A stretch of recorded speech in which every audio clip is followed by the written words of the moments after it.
Asia और प्रशांत के लिए संयुक्त राष्ट्र आर्थिक और सामाजिक आयोग यानी the economic and social commission for Asia and the Pacific ने डिजिटल और सतत व्यापार सुविधा 2023 पर वैश्विक सर्वेक्षण जारी किया है।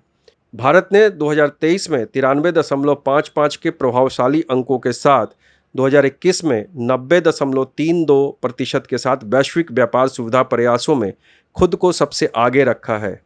भारत अब दक्षिण एशिया के क्षेत्र में सभी देशों में सबसे अच्छा प्रदर्शन करने वाला देश है। भारत का समग्र अंक कनाडा, फ्रांस, ब्रिटेन, जर्मनी आदि सहित कई विकसित देशों से अधिक रहा है। भारत ने 4 प्रमुख क्षेत्रों में 100% का पूर्ण आंकड़ा हासिल कर लिया है, जैसे पारदर्शिता, औपचारिकताएं, संस्थागत व्यवस्था और सहयोग और कागज रहित व्यापार। भारत ने व्यापार सुविधा में महिलाएं घटक को भी आंकड़ों में 2021 में 66.7% से 2023 में 77.8% तक पर्याप्त सुधार देखा है, जो लैंगिक समावेशिता और व्यापार के क्षेत्र में महिलाओं के सशक्तिकरण के प्रति प्रतिबद्धता को दर्शाता है। सर्वेक्षण भारत में व्यापार करने में आसानी से बढ़ावा देने और देश में व्यापार सुविधाजनक माहौल को बढ़ावा देने में फेसलेस कस्टम्स, पेपरलेस कस्टम्स और संपर्क रहित कस्टम्स जैसे ट्यूरेंट कस्टम्स जैसे भारतीय सीमा शुल्क द्वारा उठाए गए व्यापार सुविधाओं की भी प्रभाविकता को प्रदर्शित करता है।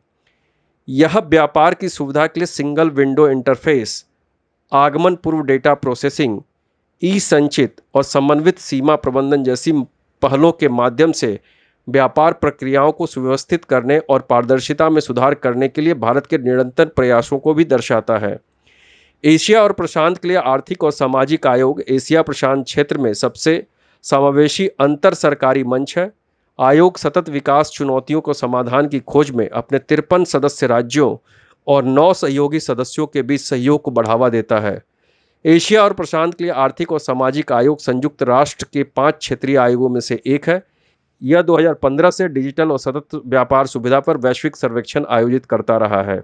अपने संबंधित सदस्य राज्यों में व्यापार सुधारों की प्रगति की समीक्षा करना और इसके लिए कुछ मापदंड बनाए गए हैं, जैसे सर्वेक्षण में WTO व्यापार सुविधा समझौते के साथ साथ 11 उप समूहों में वर्गीकृत लगभग 60 व्यापार सुविधा उपायों को शामिल किया गया है, जैसे पारदर्शिता, औपचारिकताएं, संस्थागत व्यवस्था और सहयोग, पारगमन सुविधा, कागज रहित व्यापार, सीमा पर कागज रहित व्यापार, SME के लिए व्यापार सुविधा, कृषि व्यापार सुविधा, व्यापार सुविधाओं में महिलाएं, व्यापार सुविधा के लिए व्यापार वित्त और संकट के समय व्यापार सुविधा।